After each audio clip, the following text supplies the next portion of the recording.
El padre Domenico había oído rumores durante toda su vida dentro del Vaticano, historias susurradas entre los monjes más ancianos, relatos que nadie se atrevía a escribir en los archivos oficiales. Se decía que, ocultos en las profundidades del estado más pequeño del mundo, existían portales que no llevaban a ningún lugar sagrado, sino a algo más antiguo y oscuro que el propio infierno.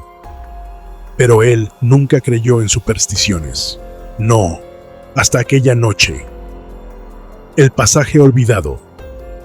Todo comenzó cuando encontró un viejo manuscrito en la biblioteca apostólica. Era un documento extraño, cubierto de polvo y casi ilegible por el paso del tiempo. El título, escrito en latín antiguo, decía De Septem Portis, sobre las 7 puertas. Al leerlo, sintió un escalofrío recorrer su espalda. El texto mencionaba un pasaje secreto en las entrañas del Vaticano, sellado hace siglos por órdenes de un papa cuyo nombre había sido borrado de la historia. Según el manuscrito, más allá de este pasaje había 7 portales, cada uno conectado a un reino que no pertenecía ni al cielo ni al infierno. Son bocas hambrientas, no deben abrirse. El documento detallaba las posiciones de los sellos y advertía que algunos de los portales nunca fueron cerrados completamente. A pesar del miedo que lo invadía, Domenico sintió una fuerza irresistible llamándolo. Tenía que verlo con sus propios ojos. Siguiendo las indicaciones, descendió a los túneles ocultos bajo la Basílica de San Pedro. No era un área de acceso libre. Solo los altos miembros del clero conocían estas catacumbas prohibidas. Con cada escalón que bajaba, el aire se volvía más frío, más denso, cargado de un olor metálico y húmedo. Hasta que lo encontró. Un muro de piedra negra se alzaba al final del pasillo. No parecía construido por humanos. Su superficie no reflejaba la luz de la linterna y tenía símbolos grabados que parecían moverse cuando los miraba de reojo. Pero en el centro del muro había algo aún más inquietante. Una puerta sin manija ni cerradura. La primera puerta. Domenico levantó la mano y tocó la superficie. En el instante en que sus dedos hicieron contacto, la piedra se volvió líquida por un segundo y sintió un ardor en la piel. Dio un paso atrás, pero ya era tarde. La puerta comenzó a abrirse sola. El sonido fue horrible, como el eco de miles de voces gritando desde una distancia imposible. Cuando el umbral estuvo completamente abierto, vio la oscuridad más absoluta al otro lado. No era un túnel, no era una habitación, era un vacío. Y desde ese vacío, algo lo miraba. Una figura comenzó a emerger lentamente. No tenía rostro, solo una silueta alta y delgada, con extremidades alargadas y dedos que se estiraban como raíces podridas. Lo peor eran los ojos, miles de ojos en su piel, parpadeando sin coordinación, viéndolo desde todos los ángulos a la vez. Domenico intentó retroceder, pero su cuerpo no respondía. Su mente estaba atrapada en un terror indescriptible. La cosa habló. Nos has encontrado, y ahora te llevaremos con nosotros. El sacerdote sintió que su alma era succionada, como si algo invisible estuviera arrancándolo de su propio cuerpo. Gritó, pero su voz se perdió en la nada. En un último acto de desesperación, sacó el crucifijo que llevaba en el cuello y lo levantó con manos temblorosas. La criatura se detuvo, no por miedo, sino por reconocimiento. Eso no te salvará. Ustedes nos encerraron, pero el tiempo de su prisión ha terminado. Domenico vio con horror cómo otras figuras comenzaron a aparecer en la negrura. Decenas, luego cientos, todos ellos mirándolo con hambre. El último sacrificio. De alguna manera, el sacerdote supo lo que tenía que hacer. Si no lograba cerrar la puerta, aquellas entidades entrarían en el mundo real. El Vaticano lo sabía. Por eso habían sellado estos pasajes. Por eso nadie debía encontrarlos. Con el poco poder que le quedaba, comenzó a recitar un exorcismo en latín. Exorcizamus te, omnis immundus spiritus. Las sombras comenzaron a retorcerse. Algunas chillaban, otras reían. El aire se volvió más pesado, su visión se oscureció, y entonces la puerta comenzó a cerrarse de nuevo, pero no antes de que una de aquellas manos huesudas y alargadas se aferrara a su pecho. Sintió un dolor indescriptible. Algo dentro de él se rompió, como si le hubieran arrebatado una parte del alma. La puerta se selló con un estruendo que hizo temblar las paredes. Domenico cayó al suelo, jadeando, con los ojos abiertos, pero sin luz en ellos. Su cabello se había vuelto blanco, su piel fría como la de un cadáver. Había ganado. Pero, ¿a qué precio? El secreto del Vaticano.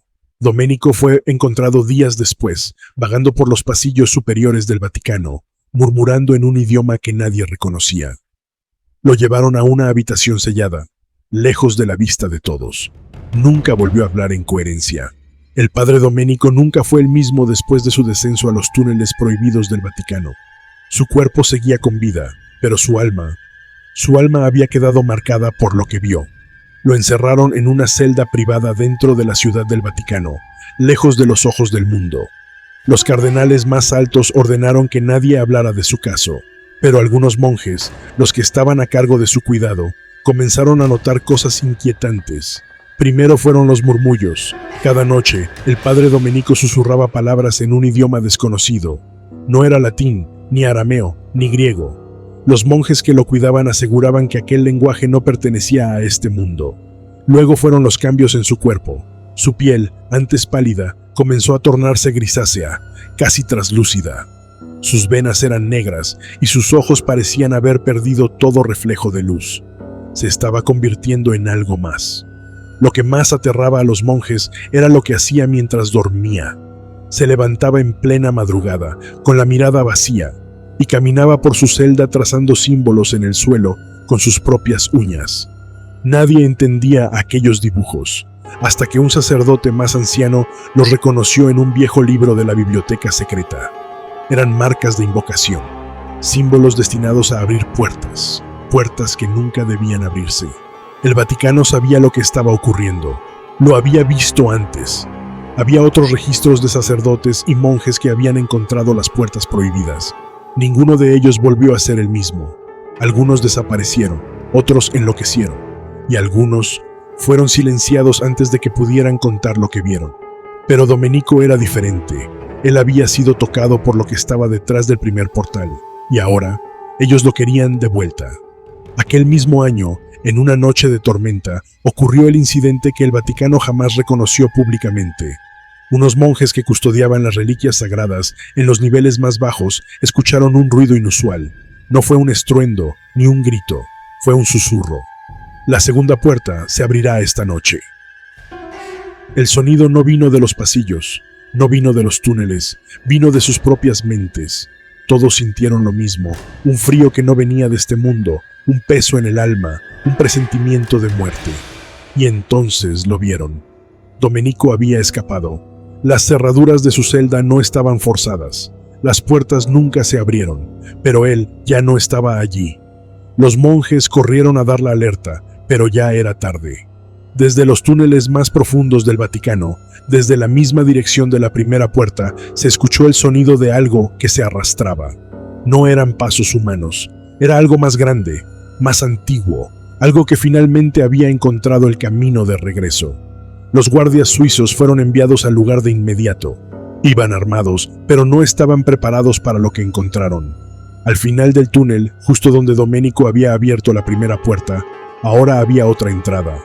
No estaba ahí antes, no en esta realidad. Era un arco de piedra negra, cubierto de inscripciones que no se mantenían estáticas.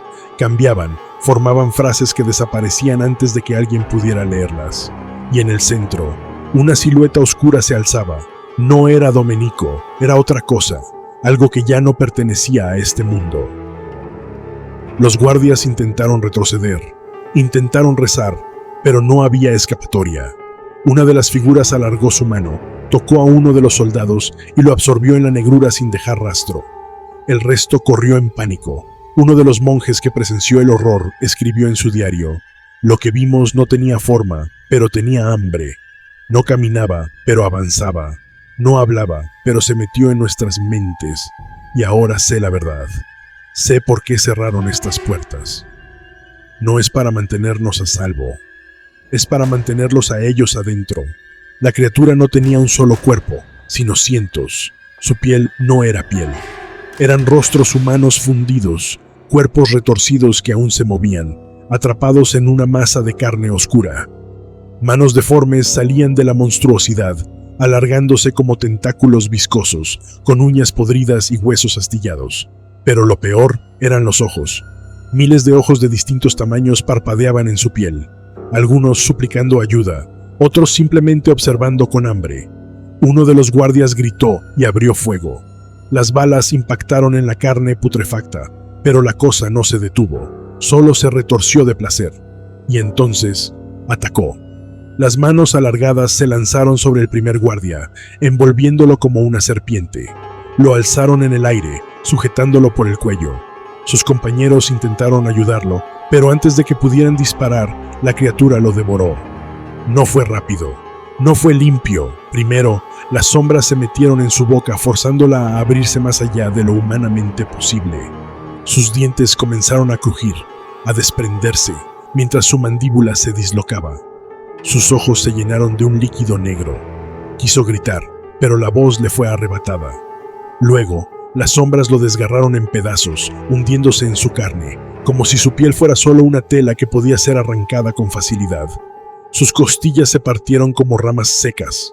Sus entrañas fueron absorbidas en la criatura, sus gritos convertidos en susurros que ahora provenían de la propia monstruosidad.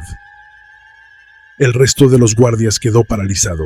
Uno de ellos vomitó en el suelo, pero la bestia no había terminado. Las sombras se movieron rápido, como una ola de muerte. 2 guardias más fueron atrapados. Uno fue arrastrado hacia la pared. Su cuerpo se fundió con la piedra, su carne derritiéndose en una masa gelatinosa que dejó solo su rostro atrapado en la superficie. Parpadeaba. Aún estaba vivo, pero no podía moverse, no podía gritar.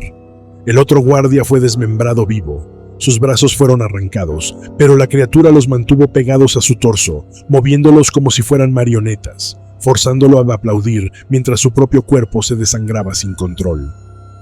Los sacerdotes intentaron correr, pero la oscuridad ya los había alcanzado. Uno de ellos sintió como algo húmedo y frío se metía en su oído. Sintió un susurro dentro de su cabeza, diciéndole su propio nombre una y otra vez. Cuando intentó taparse los oídos, se dio cuenta de que sus manos ya no estaban. Miró hacia abajo. Su cuerpo se estaba desintegrando en ceniza, como si la criatura estuviera devorándolo desde adentro. Cayó al suelo, retorciéndose, suplicando a Dios. Pero Dios no estaba allí. Solo un guardia logró escapar, corriendo a ciegas por los túneles. Sentía la respiración de la criatura detrás de él. Corría, pero el pasillo parecía alargarse, como si nunca fuera a terminar. La criatura se burlaba de él, susurrando con las voces de sus compañeros muertos. «Corre, hermano, más rápido, más rápido». Finalmente, vio la salida. Se lanzó hacia las escaleras de piedra, subiendo con desesperación. Su corazón latía como un tambor en su pecho, y cuando estaba a punto de llegar a la superficie, unas manos frías lo sujetaron desde la oscuridad y lo arrastraron de vuelta. Su grito fue la última prueba de que alguna vez existió. A la mañana siguiente, nadie habló de lo que ocurrió en los túneles. Los nombres de los sacerdotes y guardias desaparecidos fueron eliminados de los registros oficiales. La segunda puerta fue sellada nuevamente, pero los monjes que rezaban cerca de los túneles comenzaron a notar algo extraño. En las paredes de la cripta ahora había rostros incrustados en la piedra, rostros que antes fueron humanos. Algunos tenían los ojos abiertos, moviéndose de un lado a otro. Otros abrían la boca como si intentaran gritar, pero de ellas solo salía un murmullo lejano, como si siguiendo atrapados, vivos. Los más ancianos sabían la verdad. Cuando Domenico cruzó la última puerta, dejó de ser un hombre. Los túneles lo llevaron a un lugar sin luz, sin tiempo, sin Dios.